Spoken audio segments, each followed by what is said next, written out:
Bonsoir à toutes et à tous, il est 20h sur France Culture. Toute cette semaine, nous sommes installés au Festival d'Avignon, dans la cour du musée Calvet, pour des lectures et des créations radiophoniques. Ce soir, Omar Sy lit une adaptation de Frères d'âme de David Diop.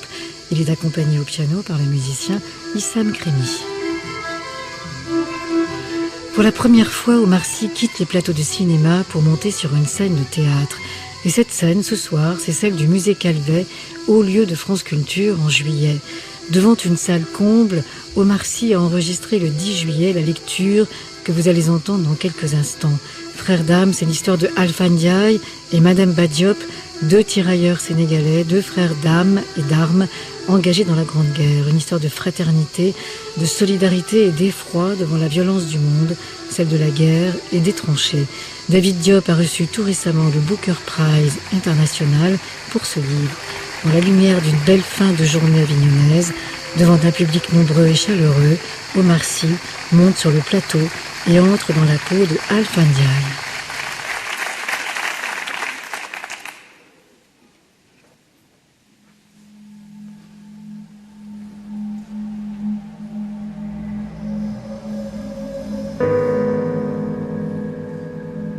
Je sais. J'ai compris. Je n'aurais pas dû. Moi, Alpha Ndiaye, je n'aurais pas dû. Par la vérité de Dieu, maintenant je sais. Mes pensées n'appartiennent qu'à moi. Je peux penser ce que je veux, mais je ne parlerai pas. Tous ceux à qui j'aurais pu dire mes pensées secrètes, tous nos frères d'armes qui seront repartis, défigurés, estropiés, éventrés, n'auront pas su qui je suis vraiment. Les survivants n'en sauront rien. Mon vieux père n'en saura rien. Et ma mère, si elle est toujours de ce monde, ne devinera pas. Le poids de la honte ne s'ajoutera pas à celui de ma mort.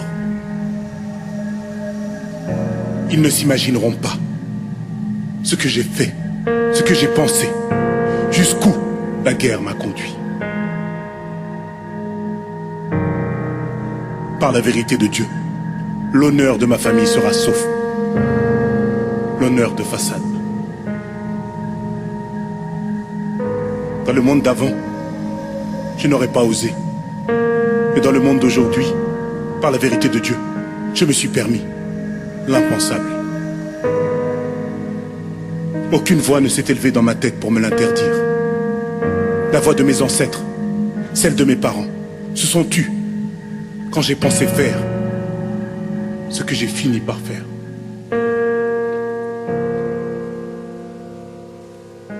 Je sais maintenant. Je te jure que j'ai tout compris. Quand j'ai pensé que je pouvais tout penser. C'est venu comme ça, sans s'annoncer. Ça m'est tombé sur la tête, brutalement. Le jour où Madame Diop est mort.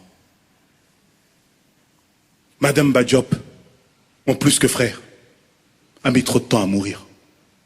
Du matin au soir, les tripes à l'air, le dedans dehors, comme un mouton dépecé. Lui, Madame n'était pas encore mort, qu'il avait déjà le dedans du corps dehors. Pendant que les autres s'étaient réfugiés dans les plaies béantes de la terre qu'on appelle les tranchées, moi, je suis resté près de Madame allongé contre lui. Ma main droite dans sa main gauche, à regarder le ciel bleu, froid, sillonné de métal. 3 fois, il m'a demandé de l'achever. 3 fois, j'ai refusé. Si j'avais été tel que je suis aujourd'hui, je l'aurais tué la première fois qu'il me l'a demandé. Sa tête tournée vers moi, sa main gauche dans ma main droite.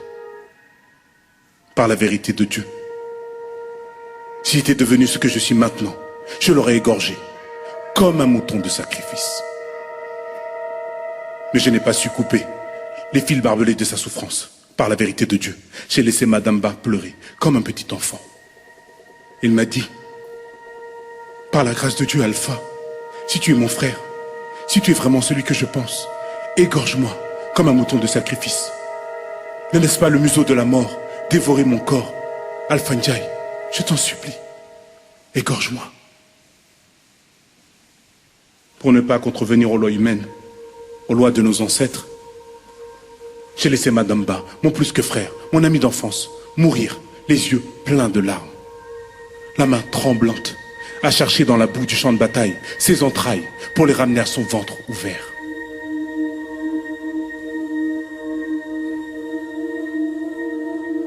Ah, Madame Ba, ce n'est que quand tu t'es éteint que j'ai vraiment commencé à penser. Ce n'est qu'à ta mort que j'ai su, que j'ai compris, que je n'écouterai plus la voix du devoir, la voix qui ordonne, la voix qui impose la voix. Ah, Madame Ba, comme j'ai regretté de ne pas t'avoir tué le matin de la bataille. T'égorger à ce moment-là aurait été la dernière bonne plaisanterie que j'aurais pu te faire dans la vie. Une façon de rester amis pour l'éternité. Mais au lieu de m'exécuter, je t'ai laissé mourir, m'insultant, pleurant, bavant, hurlant, chiant sous toi comme un enfant fou.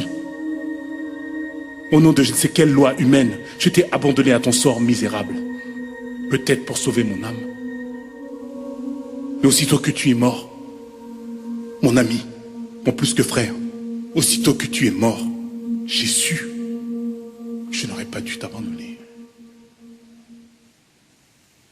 Tu as attendu un peu, allongé près de tes restes. Et dès que le silence s'est posé sur le champ de bataille, baigné dans le sang, j'ai commencé à penser. J'ai saintement rassemblé tes entrailles encore chaudes et je les ai déposées dans ton ventre, comme dans un vase sacré. Dans la pénombre, j'ai cru te voir me sourire et j'ai décidé de te ramener chez nous. Dans le froid de la nuit, j'ai enlevé le haut de mon uniforme et ma chemise. J'ai passé ma chemise sous ton corps et j'en ai serré les manches sur ton ventre. Je t'ai pris à bras le corps et je t'ai ramené à la tranchée. Je t'ai porté dans mes bras comme un enfant, mon plus que frère, mon ami. Et j'ai marché. Et marché encore dans la boue, dans les crevasses, creusées par les obus, remplies d'eau salement sanguinolente. En te portant dans mes bras, j'ai commencé à penser par moi-même, en te demandant pardon. Pardon.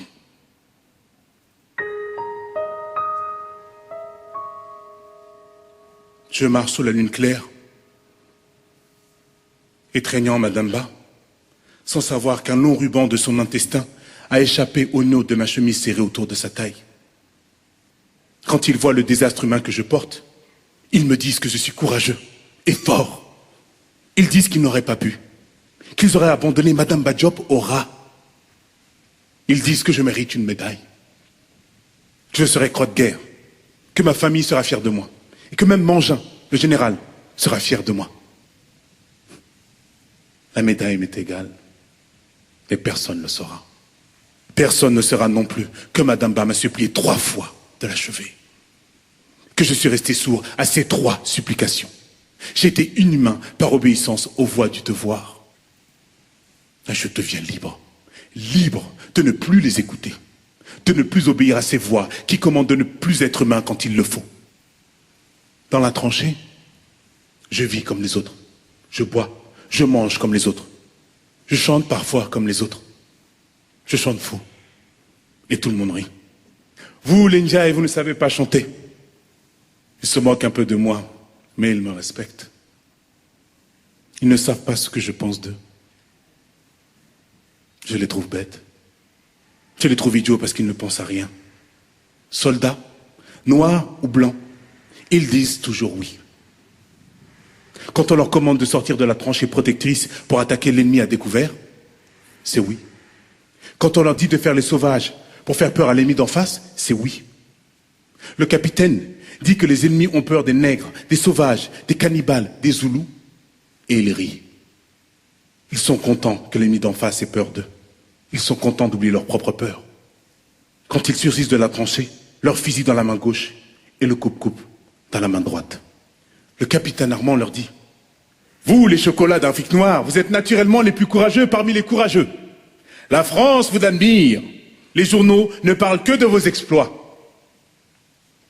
Mais moi, Alpha Ndiaye, j'ai bien compris les mots du capitaine. Personne ne sait ce que je pense. Je suis libre de penser ce que je veux. Mais ce que je pense, c'est qu'on veut que je ne pense pas. La France du capitaine a besoin que nous fassions les sauvages quand ça l'arrange. Elle a besoin que nous soyons sauvages parce que les ennemis ont peur de nos coupes-coupes. Je sais, j'ai compris. Ce n'est pas plus compliqué que ça. La France du capitaine a besoin de notre sauvagerie. Et comme nous sommes obéissants, moi et les autres, nous jouons les sauvages. Nous tranchons les chers ennemis. Nous décapitons. Nous éventrons. La seule différence entre mes camarades, Toucouleur et Serer, Bambara et Malinké, Soussou et Wassa, Mossi et Marka, Soninké et Sénéfou, Bobo et autres Wolof. La seule différence entre eux et moi, c'est que je suis devenu sauvage par réflexion. Dès que je sors de la tranchée, prends à terre, dès que la tranchée m'accouche hurlant, les ennemis n'ont qu'à bien se tenir. Je ne rentre jamais quand sonne la retraite. Je rentre dans la tranchée plus tard. Le capitaine le sait, il laisse faire. Étonné que je revienne, toujours vivant, toujours souriant, il laisse faire. Même quand je rentre tard, car je rapporte des trophées de la tranchée. Je rapporte du butin de guerre sauvage. Je rapporte toujours à la fin de la bataille un fusil ennemi avec la main qui va avec. La main qui l'a tenu. La main qui l'a serré. La main qui l'a nettoyé. La main qui l'a graissé. La main qui l'a chargé, déchargé et rechargé. Un fusil, une main. De retour chez nous, avec mes trophées, je vois qu'ils sont très très contents de moi. Ils m'ont gardé à manger, ils m'ont gardé des bouts de tabac. Ils sont vraiment si heureux de me revoir revenir qu'ils me demandent jamais comment je fais. Comment j'attrape ce fusil ennemi et cette main coupée. Ils sont trop contents que je revienne parce qu'ils m'aiment bien. Je suis devenu leur totem. Je suis inhumain par choix. Je deviens inhumain un tout petit peu. Non pas parce que le capitaine me l'a commandé, mais parce que je l'ai pensé et voulu. Quand je jaillis, hurlant de la matrice de la terre, je n'ai pas l'intention de tuer beaucoup d'ennemis d'en face, mais d'en tuer un seul, à ma manière, tranquillement, posément, lentement. Je cours, je tire, je me jette à plat ventre, et je rampe pour arriver au plus près de l'ennemi d'en face. J'attends la trêve du soir, la fin des tirs, le relâchement. Il en sort toujours un du trou de but où il s'est caché. Alors, avec mon coupe-coupe, je lui coupe le jarret. C'est facile. Il croit que je suis mort. Certains ne se laissent pas faire. Alors, je les assomme sans bruit. Parce que je suis, comme dit le capitaine, une force de la nature. Puis je les attrape, soit par la manche de leur uniforme, soit par une botte, et je les tire lentement en rampant sur la terre à personne, comme dit le capitaine. J'attends qu'il se réveille. Quand je lui souris, je le sens qu'il se demande dans sa tête, mais qu'est-ce que ce sauvage veut de moi? Qu'est-ce qu'il me veut? Est-ce qu'il veut me manger? Est-ce qu'il veut me violer? Je vois dans ses yeux tout ce qu'on lui a dit de moi. Quand je déboutonne le haut de son uniforme, là, je vois les yeux bleus de l'ennemi s'embuer. Là, je sens qu'il a peur du pire. Alors, je me recueille un peu et je pense à Madame Badiop. Cette fois-ci, je serai humain. Je n'attendrai pas pour achever mon ennemi d'en face qui me supplie 3 fois. Ce que je n'ai pas fait pour mon ami, je le ferai pour mon ennemi. Par humanité. Quand il voit que je saisis mon coupe-coupe, les yeux bleus de l'ennemi d'en face s'éteignent définitivement. Son ventre blanc dénudé se soulève et descend par saccades. L'ennemi d'en face halète et hurle, soudain en grand silence. Grâce au bâillon bien serré par moi, qui lui obstrue la bouche. Il hurle en grand silence. Quand je prends tout son dedans du ventre pour le mettre dehors, à la pluie, au vent, à la neige ou au clair de lune. Si à ce moment-là, ses yeux bleus ne s'éteignent pas à jamais, alors je m'allonge près de lui. Je tourne son visage vers le mien et je le regarde mourir un peu. Puis, je l'égorge proprement, humainement. La nuit, tous les sangs sont noirs. Au début, mes camarades rient de bon cœur avec moi. Ils s'amusent de me voir revenir chez nous avec un fusil et une main ennemie. Mais au bout de la 4e main, ils ne rient plus franchement. Les soldats blancs commencent à se dire, je l'ai lu dans leurs yeux, ce chocolat est bien bizarre. Ils commencent à avoir très, très peur de moi. Les 3 premières mains, j'étais légendaire. Ils me fêtaient à mon retour, me donnaient à manger de bons morceaux, m'offraient du tabac. Je lisais de la reconnaissance dans leurs yeux. Je jouais à leur place le sauvage exagéré, le sauvage en service commandé. Mais à partir de la 4e main, ils commencent à ne plus me sentir.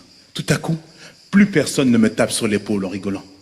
Par la vérité de Dieu, je suis devenu intouchable. La rumeur court. Elle court tout en se déshabillant. Petit à petit, elle devient impudique.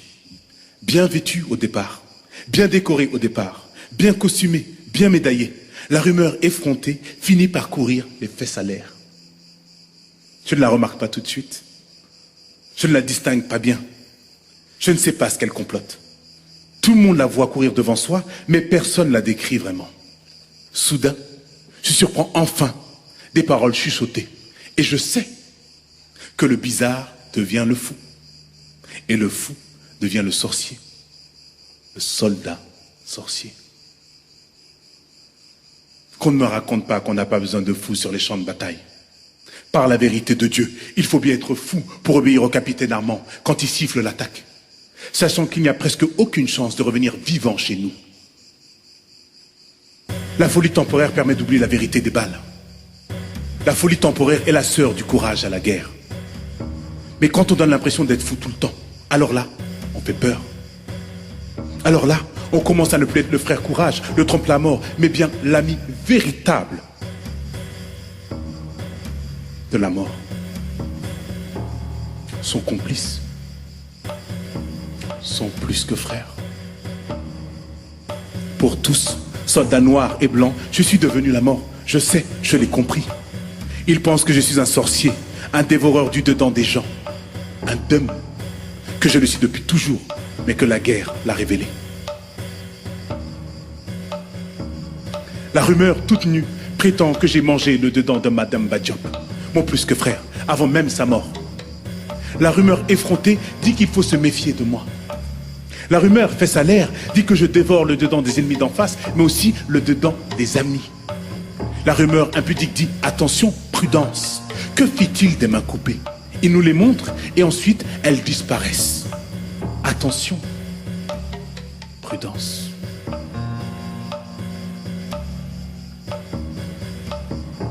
Mes camarades de combat, blancs et noirs, ont besoin de croire que ce n'est pas la guerre qui risque de les tuer, mais le mauvais. Ils ont besoin de croire que ce n'est pas une des milliers de balles tirées par l'ennemi d'en face qui les tuera par hasard. Ils n'aiment pas le hasard. Ils veulent un responsable. Ils préfèrent penser que la balle ennemie qui les atteindra est dirigée par quelqu'un de méchant, de mauvais, de mal intentionné. Ils croient que ce méchant, ce mauvais, ce mal intentionné, c'est moi. Je suis devenu tabou, comme un totem. Le totem des Diop, de Madame Badiop, ce fanfaron, c'est le pan. Lui, il me disait, c'est un pan. Moi, je lui disais, ton totem est un volatile, tandis que le mien est un fauve. Le totem des Ndiaye et Lion, c'est plus noble que le totem des Diop. Je pouvais me permettre de répéter, à mon plus que frère, Madame Badiop, que son totem était un totem pour rire. Parce que la parenté à plaisanterie a remplacé la guerre et la vengeance entre nos deux familles, entre nos deux noms de famille. La parenté à plaisanterie sert à laver d'anciens affronts, dans le rire, dans la moquerie. Mais un totem, c'est sérieux. Un totem, c'est tabou. On ne doit pas en manger, on doit le protéger. Les Diop pourraient protéger d'un danger un pan au péril de leur vie, parce que c'est leur totem. Les Ndiaye n'ont pas besoin de protéger les lions du danger. Un lion n'est jamais en danger. Les Diop sont des fanfarons imprévoyants, comme des pans. Ils font les fiers, mais leur totem n'est qu'un volatile orgueilleux. Voilà ce que je disais, pour faire rire Madame Ba quand je voulais me moquer de lui. Madame Ba se contentait de me répondre, on ne choisit pas son totem, c'est le totem qui vous choisit.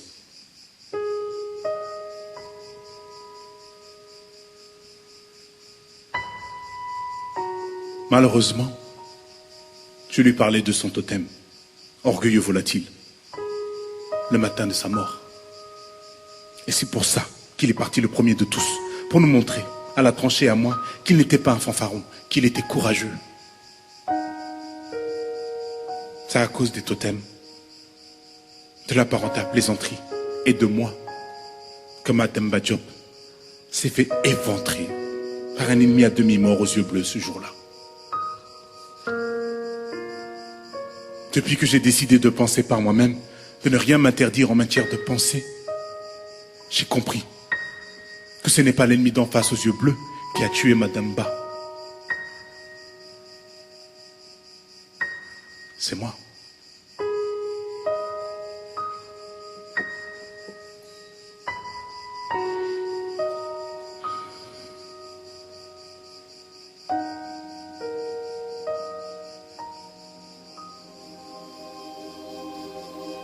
Oui, je dois être un homme, un mangeur du dedans des gens. Mais je ne peux pas croire une chose pareille. Là, ce n'est pas moi qui pense vraiment. Je laisse la porte de mon esprit ouverte à d'autres pensées que je prends pour les miennes. Je ne m'écoute plus penser, mais j'écoute les autres qui ont peur de moi. Il faut faire attention, quand on se pense libre de penser ce qu'on veut, de ne pas laisser passer en cachette la pensée déguisée des autres. La pensée maquillée du père et de la mère. La pensée grimée du grand-père. La pensée dissimulée du frère ou de la sœur. Des amis, voire des ennemis. Donc, je ne suis pas un homme. Un dévoreur d'âme. Ça, ce sont ceux qui ont peur de moi qui le pensent. Je ne suis pas non plus un sauvage. Ça, ce sont mes chefs Toubab et les ennemis aux yeux bleus qui le pensent. La pensée qui m'est propre, la pensée qui m'appartient, c'est que mes moqueries, mes paroles blessantes sur son totem sont la cause véritable de la mort de Madame Ba. Penser par soi-même ne veut pas forcément dire tout comprendre. Par la vérité de Dieu, je ne comprends pas pourquoi. Un beau jour de bataille sanglante, alors que je ne voulais pas qu'il meure, j'ai tué Madame Ba par mes paroles. Je ne comprends pas tout. À la 7e main coupée, le capitaine Armand dit que je dois être fatigué, qu'il faut coûte que je me repose. Pour me l'annoncer, il me convoque dans sa cagna, en présence d'un chocolat, beaucoup plus âgé que moi, plus gradé que moi. Le capitaine Armand dit que tu dois te reposer. Le capitaine dit que tu es vraiment très très brave, mais très très fatigué aussi. Le capitaine dit qu'il salue ton courage, ton très très grand courage. Le capitaine dit que tu vas avoir la croix de guerre, comme moi. Ah, tu l'as déjà. Le capitaine dit que tu vas avoir peut-être une autre. Alors oui, je sais. J'ai compris que le capitaine Armand ne veut plus me voir sur le champ de bataille. J'ai su, j'ai compris qu'on en a assez de mes 7 mains tranchées rapportées chez nous. J'ai compris par la vérité de Dieu que sur les champs de bataille, on ne veut que de la folie passagère. Des fous de rage, des fous de douleur, des fous furieux, mais temporaires. Pas de fous en continu. Dès que l'attaque est finie, on doit ranger sa rage, sa douleur et sa furie. La douleur, c'est toléré, mais on ne peut la rapporter à condition de la garder pour soi. Mais la rage et la furie, on ne doit pas la rapporter dans la tranchée. Par la vérité de Dieu, j'ai compris que pour eux, mes 7 mains coupées, c'est comme si je rapportais des cris et des hurlements dans un endroit calme. Le capitaine Armand dit qu'il te remercie. Qu'il te remercie pour ta bravoure. Le capitaine Armand dit que tu as 1 mois de permission. Le capitaine dit qu'il voudrait savoir où tu as caché, rangé, où sont les mains? Alors, je m'entends répondre, je n'ai plus les mains. Par la vérité de Dieu, ils veulent des preuves de ma sauvagerie pour me faire emprisonner. Mais je ne leur dirai jamais où j'ai caché mes 7 mains. Bon, me dit le capitaine. Que les mains restent où elles sont. Que les mains restent invisibles, ça va. Mais bon, tu dois tout de même être fatigué, non? Ta façon de faire la guerre est un peu trop sauvage, tu comprends? Je t'ai jamais donné l'ordre de couper des mains ennemies. C'est pas réglementaire. Tu comprends ça? Mais bon, je ferme les yeux, parce que t'es croix de guerre. Et puis dans le fond, t'as bien compris ce que ça veut dire d'aller au feu pour un chocolat. Tu vas aller te reposer 1 mois à l'arrière. Et tu nous reviendras, nouveau prêt au combat. Hein? Mais il faut me promettre qu'à ton retour, tu ne mutileras plus les ennemis. C'est compris? Tu dois te contenter de les tuer, pas les mutiler. La guerre civilisée l'interdit. C'est compris? Ndiaye, tu as compris? Eh ben c'est bien. Tu pars demain.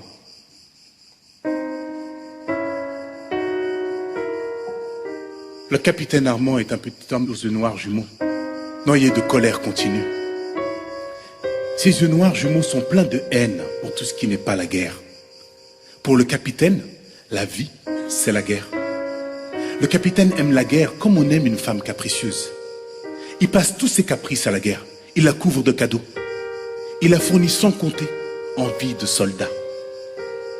Le capitaine est un dévoreur d'âmes. Je sais, j'ai compris que le capitaine Armand était un homme qui a besoin de sa femme la guerre pour survivre.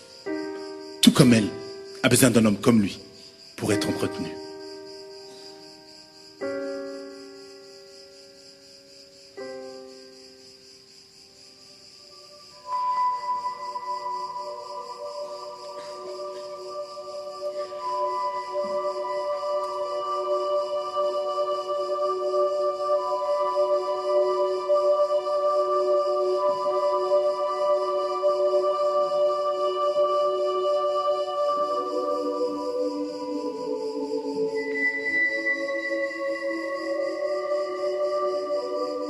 Je suis bien. Je suis à mon aise à l'arrière. Là où je suis, je ne fais presque plus rien par moi-même. Je dors, je mange. De belles jeunes femmes, toutes habillées en blanc, s'occupent de moi. Et c'est tout. Je souris aux gens qui me le rendent bien. Comme je souris tout le temps, tout le monde me sourit. Par la vérité de Dieu, même les copains soldats chocolat ou toubab qui poussent des hurlements en pleine nuit, dès qu'ils me voient souriant, me sourient. Ils ne peuvent pas s'en empêcher, par la vérité de Dieu. C'est plus fort qu'eux. Le docteur François, qui est un grand homme maigre, à l'air triste, me sourit aussi. Dès que j'apparais devant lui, le docteur François me dit par les yeux que j'ai une bonne figure. Par la vérité de Dieu, le docteur François m'aime bien. Alors qu'il économise son sourire avec tous les autres, il le dépense avec moi sans compter. Tout ça parce que le sourire appelle le sourire. Mais par la vérité de Dieu, le sourire que j'ai acheté avec mon sourire perpétuel et qui me plaît le plus, c'est le sourire de Mademoiselle François. une des nombreuses filles habillées en blanc du docteur. Par la vérité de Dieu, Mademoiselle François m'aime beaucoup. Elle m'a dit, elle aussi avec les yeux, que j'avais une bonne figure. Elle a regardé ensuite d'une telle façon le milieu de mon corps que j'ai compris qu'elle pensait à autre chose que ma figure. Je sais, j'ai compris, j'ai deviné qu'elle voulait faire l'amour avec moi. Je sais, j'ai compris, j'ai deviné qu'elle voulait me voir tout nu. Mademoiselle François m'a regardé comme Faricha m'avait regardé le soir où elle a voulu qu'on fasse l'amour près du fleuve en feu. Si Madame Badiop, mon plus que frère, avait été encore vivant, il m'aurait dit, Mademoiselle François ne t'a jamais dit qu'elle te voulait. Tu mens, c'est faux. Tu ne sais pas parler français. Mais moi, je n'ai pas besoin de parler français pour comprendre le langage des yeux de Mademoiselle François. Par la vérité de Dieu, je sais que je suis beau. Tous les yeux me le disent. Les yeux de Faricha me l'ont dit, comme ceux de toutes les femmes de Gandiol, quel que soit leur âge. Par la vérité de Dieu, dans le monde d'avant, moi, je n'ai jamais voulu une autre que Faricha. Faricha était très, très émouvante. Faricha avait la voix douce, comme les clapotis du fleuve sillonnés par les pirogues les matins de pêche silencieuses. Le sourire de Fari était une aurore. Ses fesses aussi rebondies que les dunes du désert de l'Ampoule. Fari avait des yeux de biche et de lion à la fois. Tantôt tornade de terre, tantôt océan de tranquillité. Par la vérité de Dieu, j'aurais pu perdre l'amitié de Mademba pour gagner l'amour de Fari. Heureusement, Fari m'a choisi plutôt que Mademba. Heureusement que mon plus que frère s'est effacé devant moi. C'est grâce à Fari qui m'a choisi aux yeux de tous que Mademba s'est désistée. Elle m'a choisi une nuit d'hivernage. Nous avions 16 années de vie et nous voulions tous Faricham. Par la vérité de Dieu, Faricham n'a pas d'égal. Mais Fari ne voulait pas s'offrir à moi. À chaque fois que je lui demandais de me laisser entrer dans le dedans de son corps, elle refusait. Fari a toujours dit non, non et non pendant 4 années. Un garçon et une fille de la même classe d'âge ne font jamais l'amour, même s'ils se sont choisis pour être amis intimes à vie. Un garçon et une fille de la même classe d'âge ne deviennent jamais mari et femme. Je le savais. Je connaissais cette loi pesante par la vérité de Dieu. Je connaissais la règle ancestrale, mais je ne l'acceptais pas. Peut-être que je commençais à penser par moi-même bien avant la mort de Mademba. Peut-être que mon esprit commençait à douter de la voie du devoir, trop bien habillé, trop bien costumé pour être honnête. Peut-être que mon esprit se préparait déjà à dire non aux lois inhumaines qui se font passer pour humaines. Mais je gardais espoir malgré ces refus. Et la veille de notre départ pour la guerre en France, Faricham m'a dit oui, avec les yeux. Fari était plus belle que jamais, dans un habit jaune safran, moulant sa poitrine, sa taille et ses hanches. Sous la lune, Fari m'a jeté un regard profond et rapide qui voulait dire « Attention, Alpha, il va se passer quelque chose d'important. » Ensuite, Fari s'est détaché du cercle d'amis où nous étions. Et moi, j'ai suivi de loin Fari, qui se dirigeait vers le fleuve. Faricham et moi, nous n'avons croisé personne grâce à la peur de la déesse du fleuve. Fari et moi avions trop envie de faire l'amour pour avoir peur. Fari m'a déshabillé et je l'ai laissé faire. Fari m'a entraîné au sol et je me suis allongé sur elle. Avant Fari, je ne connaissais pas la femme. Avant moi, Fari ne connaissait pas l'homme.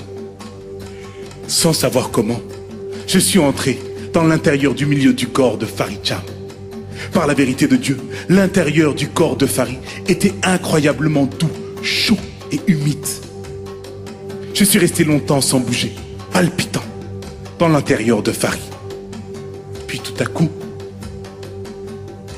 elle s'est mise à rouler des hanches sous moi. Tout d'abord, tout doucement, ensuite, de plus en plus vite. Par la vérité de Dieu, si ça n'avait pas été aussi bon, si j'avais pris le temps de nous regarder en pensée, gigoter comme ça l'un contre l'autre de cette façon, j'aurais beaucoup ri. Mais je ne pouvais pas rire. Je ne pouvais que gémir de joie dans le dedans de Farid Cham. J'ai joui dans le dedans de Farid et j'ai joui en criant. C'était fort et beaucoup mieux qu'avec ma main. Farid Cham a crié aussi à la fin. Heureusement que personne nous a entendus. Farid Cham s'est rhabillée. Et elle m'a aidé à me rhabiller comme un petit enfant. Farid m'a embrassé sur la joue. Et puis elle s'est éloignée vers Gandiol, sans se retourner.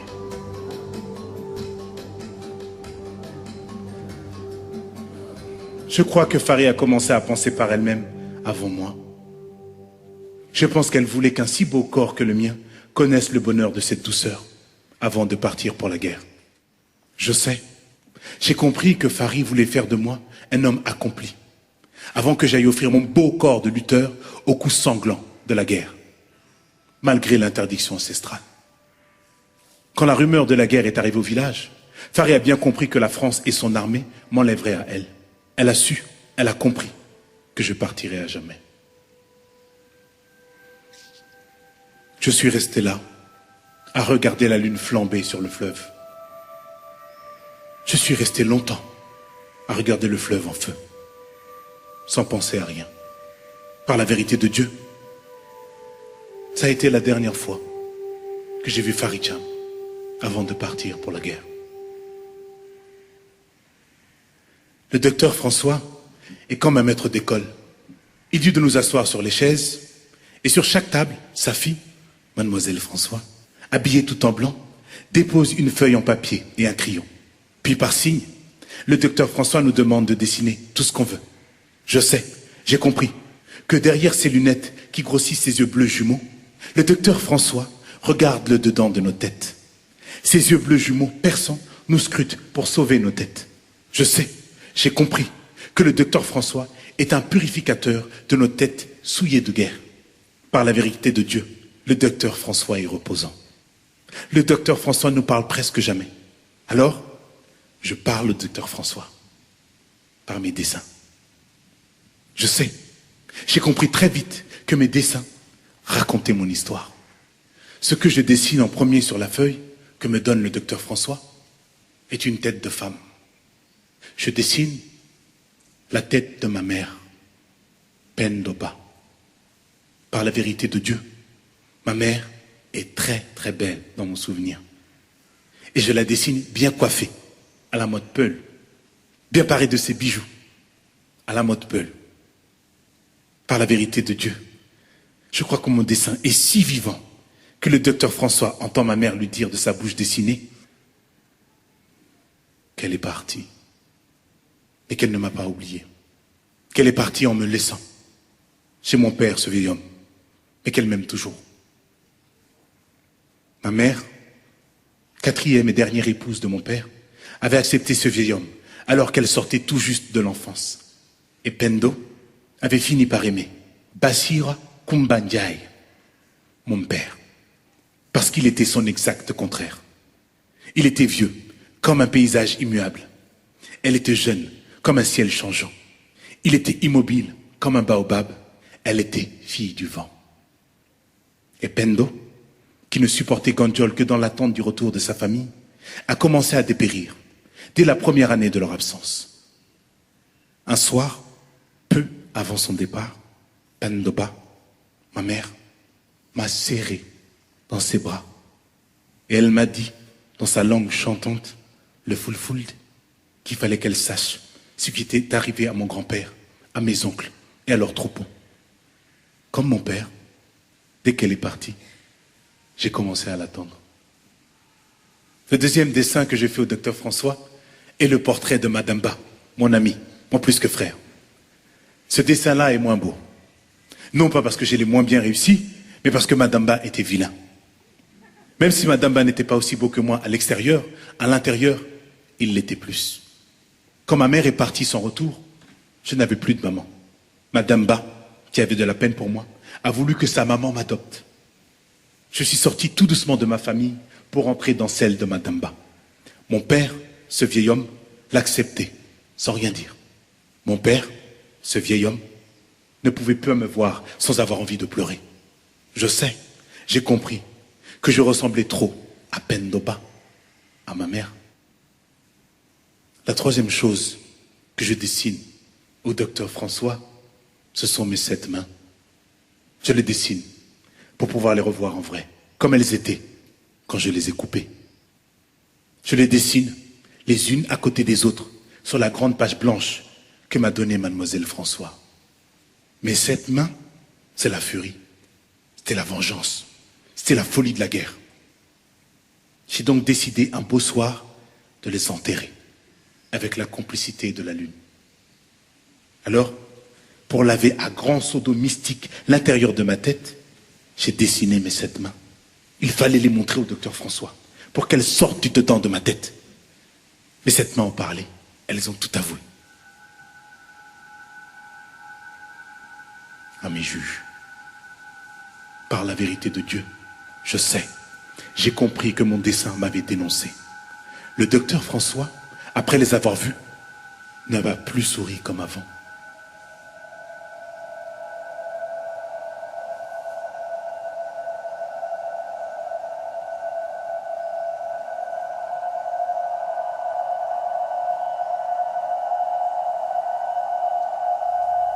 Mais que m'arrive-t-il ?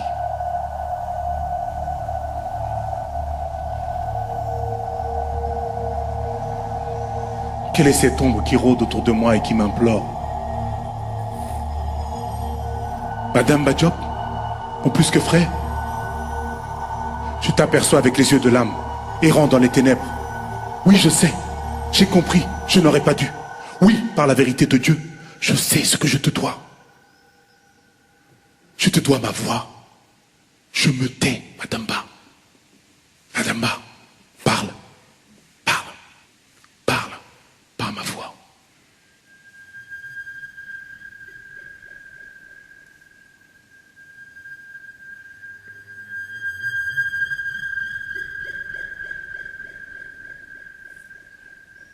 J'essaie d'ouvrir des yeux qui ne sont pas les miens, de bouger des mains qui ne m'appartiennent pas, mais qui m'appartiendront tout à l'heure. Je le pressens. Mes jambes sont là. Tiens, le corps sous le mien ne bouge plus. Tiens, les mains me frappent tout à coup le dos, les reins, me griffent la nuque. Sous leur griffure, ce corps qui n'était pas encore le mien, le devient. Je te jure qu'il est agréable de quitter le néant. Je te jure que j'y étais, sans y être. Ça y est, j'ai mon corps. Pour la première fois, j'ai joui dans le dedans d'une femme. Je te jure que c'est la première fois. Je te jure que c'est très très bon. Jusqu'alors, je n'avais jamais joui dans le dedans d'une femme, puisque je n'avais pas de corps. C'est une voix qui vient de loin qui me dit: il n'y a rien de meilleur au monde. Je sais, j'ai compris que c'est cette voix qui vient de loin qui va me donner un nom.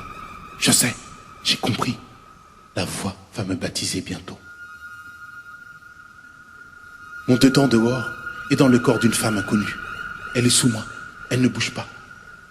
Elle a les yeux fermés. Je ne sais pas qui elle est. C'est la petite voix venant de loin qui m'a soufflé que je possédais désormais des mains de lutteur. Ça m'étonne. Il faut que je vérifie si le reste de mon corps est un corps de lutteur. Je me détache de cette belle femme aux yeux fermés, allongée sous moi. C'est drôle de se découvrir tant de force. Merci, mademoiselle François. Sa chambre était au bout d'un couloir. La porte était ouverte. Quand je suis entré, mademoiselle François dormait. Je me suis allongé près d'elle. Mademoiselle François s'est réveillée et elle a crié parce qu'elle n'a cru que ce n'était pas moi. J'ai plaqué ma main sur la bouche de mademoiselle François, qui s'est débattue et débattue. Et comme dit le capitaine, je suis une force de la nature. J'ai attendu d'être sûr que mademoiselle François ne bouge plus pour enlever ma main de sa bouche. Mademoiselle François me souriait, alors j'ai souri aussi. Merci, mademoiselle François, de m'avoir ouvert ton entaille, non loin de tes entrailles.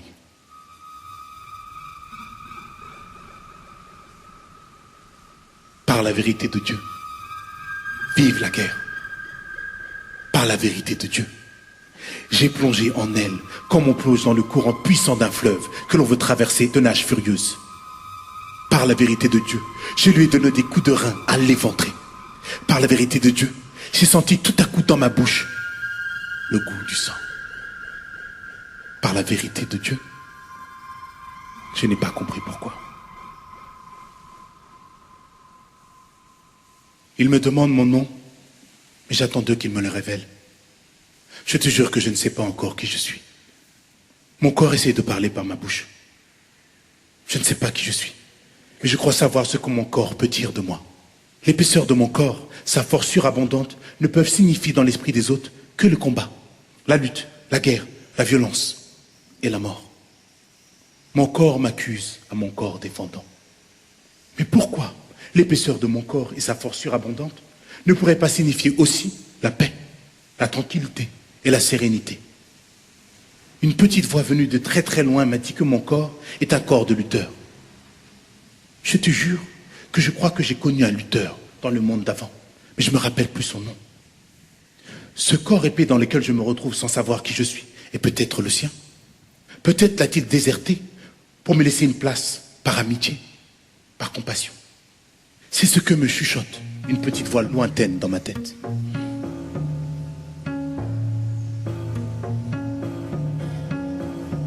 Je suis l'ombre qui dévore les rochers, les montagnes, les forêts et les rivières. La chair des bêtes est celle des hommes. Je dépouille, je vide les crânes et les corps. Je coupe les bras, les jambes et les mains. Je fracasse les os et j'aspire leurs moelle. Mais je suis aussi la lune rouge qui se lève sur le fleuve. Je suis l'air du soir qui agite les feuilles tendres des acacias. Je suis la guêpe et la fleur. Je suis aussi bien le poisson frétillant que la pirogue immobile, le filet que le pêcheur. Je suis le prisonnier et son gardien. Je suis l'arbre et la graine qu'il l'a donné. Je suis le père et le fils. Je suis l'assassin et le juge. Je suis les semailles et la récolte. Je suis la mère et la fille. Je suis la nuit et le jour. Je suis le feu et le bois qu'il dévore. Je suis l'innocent et le coupable. Je suis le début et la fin. Je suis le créateur et le destructeur. Je suis double. Je crois désormais savoir qui je suis. Je te jure, par la vérité de Dieu, que la petite voix venue de très très loin dans ma tête m'a laissé deviner. La petite voix a compris que mon corps m'était équivoque. Je te jure que mon corps sans cicatrice est encore étrange. Les lutteurs, les guerriers ont des cicatrices. Ça veut dire que mon corps ne peut pas raconter mon histoire. Ça veut dire aussi que mon corps est celui d'un homme. C'est ce que dit ce conte. Le conte que j'ai entendu juste avant de partir pour la guerre.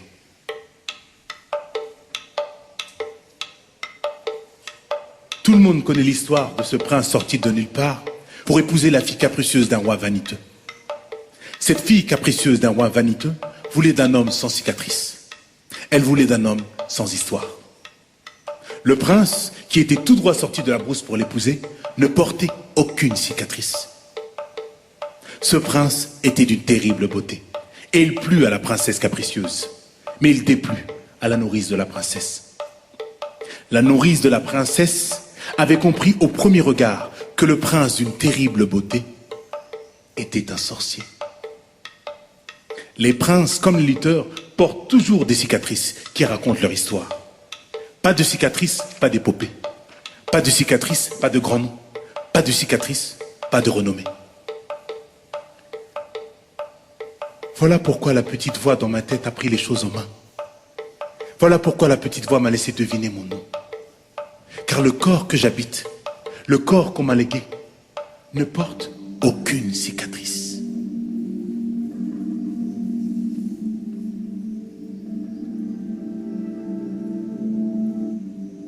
La nourrice de la princesse capricieuse a compris que le prince sans cicatrice était innommable. La nourrice de la princesse capricieuse a averti la princesse capricieuse du danger sans nom. Mais en vain. La nourrice a donc donné 3 talismans à la princesse capricieuse. Voici un œuf, voici un bout de bois, et voici un caillou. Le jour où tu seras poursuivi par un grand danger, jette-les, les uns après les autres, par-dessus ton épaule gauche. Ils te sauveront. Après son mariage avec le prince, il fut temps pour la princesse capricieuse de repartir dans le royaume de son mari. Plus la princesse capricieuse s'éloignait de son village, plus l'escorte de son mari se réduisait, comme engloutie par la brousse. Car le prince était un sorcier, comme l'avait deviné la nourrice. Un sorcier lion, qui la maintint longtemps en esclavage, dans une caverne perdue dans la brousse. La princesse capricieuse se retrouvait au milieu de nulle part, un endroit où la terre elle-même ne porte pas de cicatrices distinctives, un endroit où la terre n'a pas d'histoire. Alors, dès qu'elle le put, la princesse capricieuse s'enfuit, mais le sorcier lion se lança à sa poursuite sur le champ. Le sorcier lion savait que s'il perdait la princesse, il perdait sa seule histoire, il perdait son sens, il perdrait jusqu'à son nom de sorcier lion. Quand il fut une première fois sur le point de la rattraper, la princesse capricieuse jeta par-dessus son épaule gauche l'œuf de la nourrice, qui devint un fleuve immense. La princesse capricieuse crut se sauver, mais le sorcier lion but toute l'eau du fleuve. Quand il fut une deuxième fois sur le point de la rattraper, elle jeta par-dessus son épaule gauche le petit bâton de la nourrice, qui devint une forêt impénétrable. Mais le sorcier lion parvint à la déraciner. Quand le sorcier lion fut une troisième fois sur le point de la rattraper, la princesse capricieuse pouvait presque voir le village de son père et celle de sa nourrice. Elle lança par-dessus son épaule gauche le dernier talisman, le petit caillou, qui se transforma en une haute montagne que le sorcier lion gravit et dévala à grands bonds. Elle sentait déjà son odeur de fleuve, de forêt, de montagne, de bêtes, d'hommes, lorsque survint l'improbable. Un chasseur sauveur, portant arc et flèche, surgit de nulle part. Le sorcier lion qui bondissait sur la princesse capricieuse fut tué d'une flèche en plein cœur. Ce fut la première et la dernière plaie du sorcier lion. C'est grâce à elle qu'on peut désormais raconter son histoire. Le chasseur-sauveur était le fils unique de la nourrice aux 3 talismans. Le chasseur-sauveur était laid, pauvre, mais il avait sauvé la princesse capricieuse. En récompense de sa bravoure, le roi vaniteux maria sa fille capricieuse au chasseur-sauveur, qui était couvert de cicatrices. C'était un homme à histoire.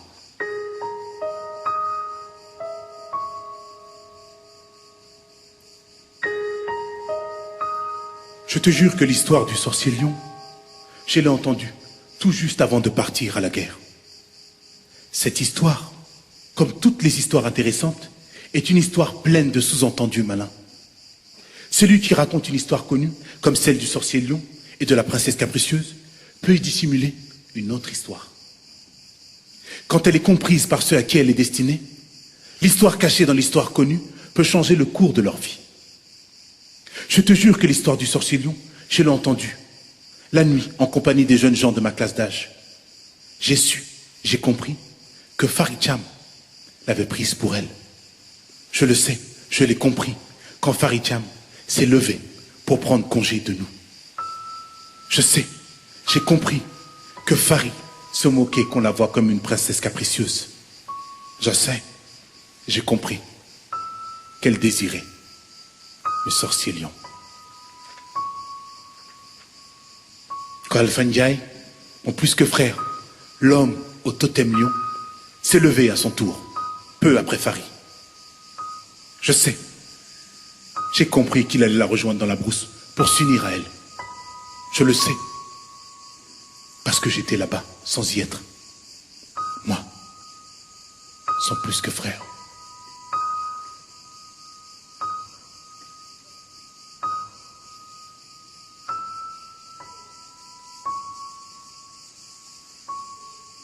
Mais à présent que j'y pense profondément, maintenant que je me retourne sur moi-même, par la vérité de Dieu, je sais, j'ai compris qu'Alpha m'a cédé une place dans son corps de lutteur, par amitié, par compassion. Je sais, j'ai compris qu'Alpha a entendu la première supplication que je lui ai lancée du tréfonds de la terre à personne, le soir de ma mort. Parce que je ne voulais pas rester seul, seul au milieu de nulle part, sous une terre sans nom.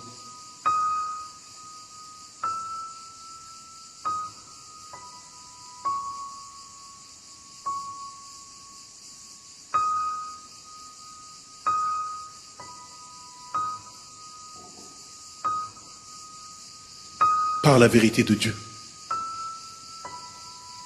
je te jure qu'à l'instant où je nous pense, désormais, Louis et moi,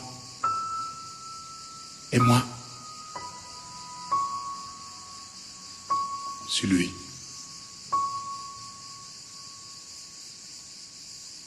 Oh, bye now, oh, bye.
Merci beaucoup. Merci.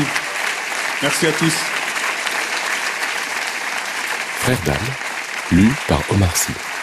Mise en scène et adaptation de Catherine Chaube, d'après Frères d'âme de David Diop. Idée originale, Florence Dazémar.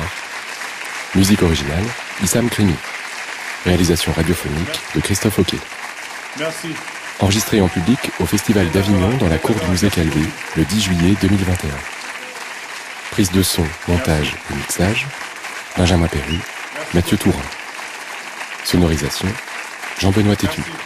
C'est très sympa. Hein. Vous êtes sympa. Allez, asseyez-vous, je vais chialer. Ça sert à rien. On n'est pas venu pour ça. Chargé de production, Francesca Fossati et Franck Malabry. Assistante à la réalisation, Manon Dubus. Frères d'âme est publié aux éditions du Seuil.